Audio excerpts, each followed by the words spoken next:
been short of words, but I'm humbled. Closer.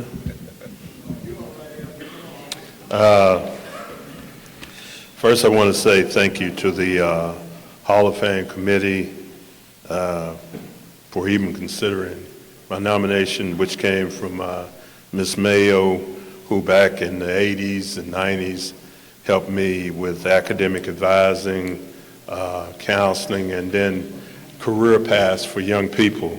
And we did it outside of the counseling office. I'm eternally grateful to my mother, who had a giving heart. She's no longer with me, but she had a giving heart. She kind of balanced my dad, who's kind of like Ebenezer Scrooge, but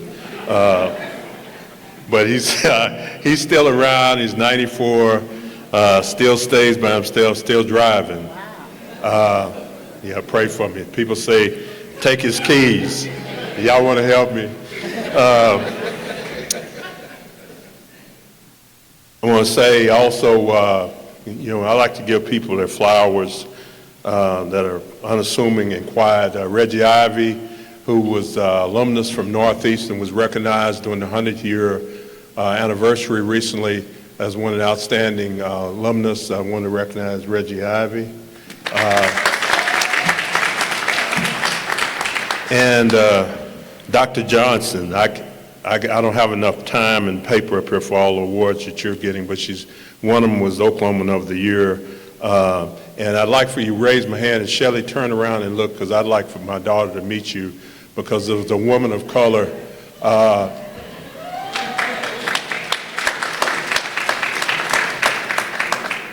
Others have kind of bragged a little bit about their kids. My son works for, he said, Defense Department. I won't say too much. They're twins. They're 44. Shelley's the branding and licensing director at Duke University, but I wanted her to meet Miss Johnson, Dr. Johnson, because as a woman of color, you know the darts that you take, not necessarily because of what you bring to the table and what your accomplishments are, but just because you're a woman and the color of your skin. So I appreciate you, Dr. Johnson. Before I get on my soap opera, everybody in here that has a child in public schools, whether or not you don't have a child, we need to rally around Dr. Johnson.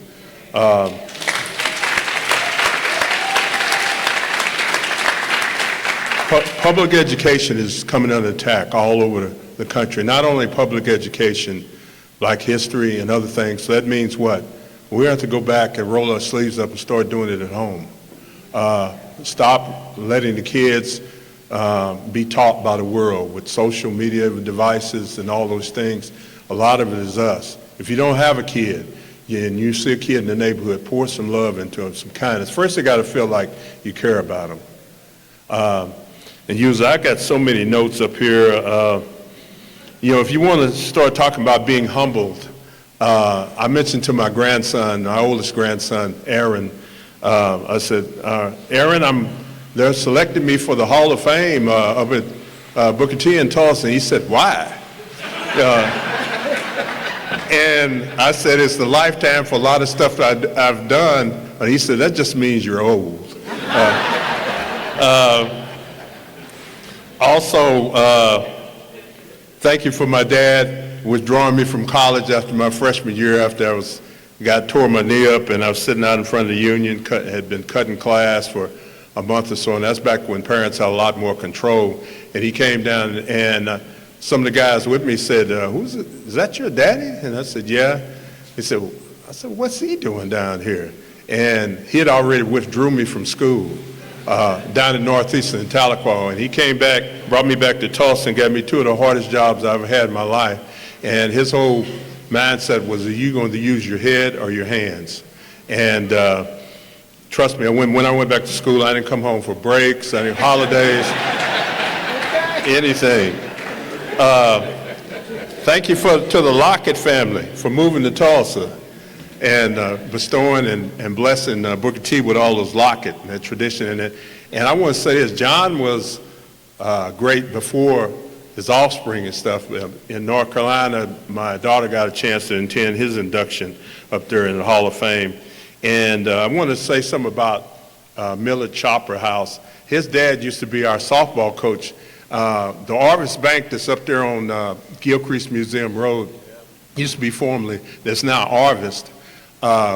We had a pretty good softball team, and in fact, we were before the Bad News Bears, but we were pretty good.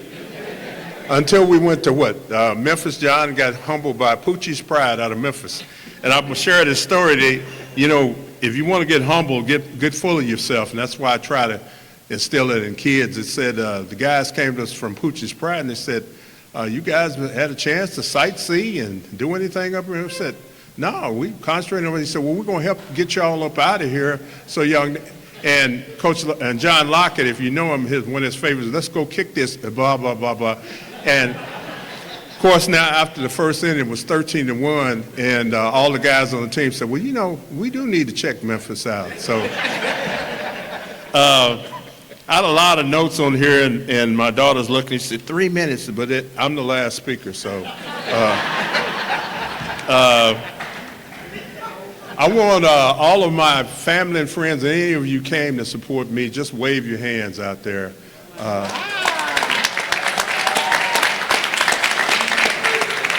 And that way I won't get in trouble by missing somebody's name. And against my better judgment, because she might want to stand up and model. My little sister just flew in tonight from California. Sandra, will you stand?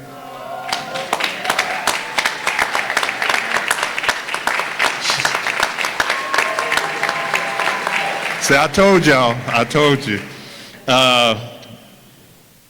I stand on the shoulders of a lot of great legends.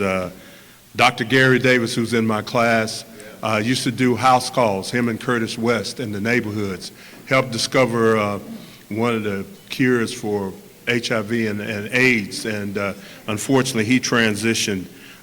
Julius Piggies, J. Homer Johnson, Art Williams Sr., who back when I was in school, they all had paddles. And trust me, you guys, it was like the 4th of July on the football field up there. So, and we all said we weren't going to play for Art. And when he became dean, Coach Lacey became the coach up there. And we said, well, we'll play for him. But we didn't know that Art Williams still had a paddle in his office as the dean. And so he still continued that tradition. At that time, we thought we all hated Coach Lacey. In his last few years, I started taking him home, and he came to me and he said, Terry, I need you to stay there and be still. And I said, stay and be still where? And he said, with the kids. He said, it's going to be a changing of the guard, and they're going to have a lot of this. And he started flapping his hands.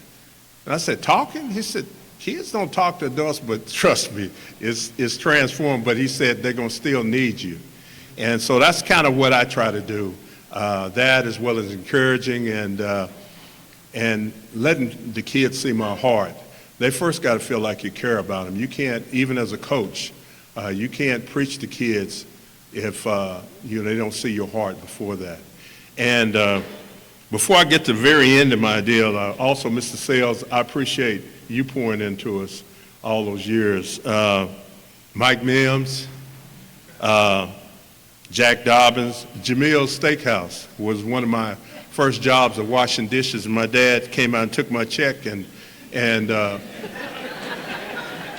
he paid for an old Rambler station wagon. He said, and your next check you owe your insurance. So I see most of the coaches are gone now. Unfortunately, at Booker T, and I've been around, I've won 7 state championships, but 2 of them as a player and 5 as a coach. But I've also been in 16 or 17 state championships, so that means I've lost more than won. And I want Coach Morrow to stand back there and let everybody see him. He was one of our girls' basketball coaches this year.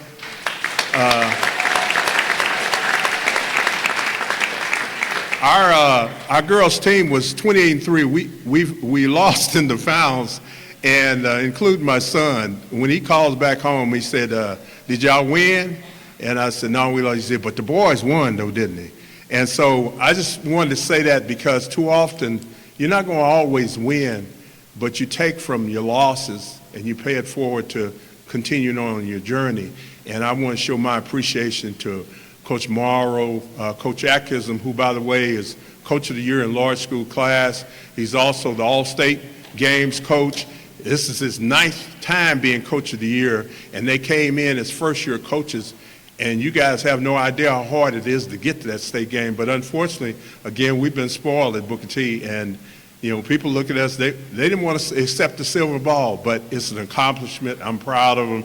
And I guess as I'm finishing up, I know I've gone past the 3 minutes, but I don't see the diva back. I wanted to mention Christiana, who came back, but I'll go past that. I guess my final deal is as much kindness as you show and you give, it'll always come back to you.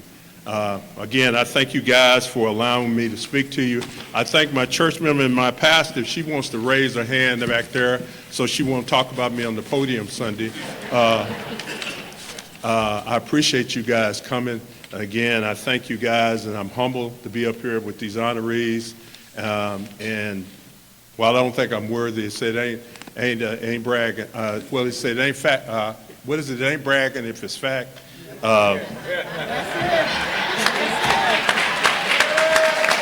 Again, thank you.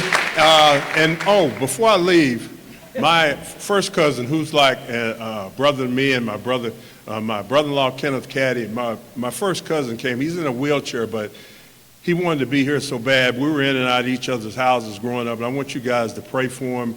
He's had back surgery and leg surgery and has pending surgeries. Pray for Rex Stevenson. And guys, let's check in on each other. If you think about somebody, call them, because tomorrow's not promised. Again, thank you.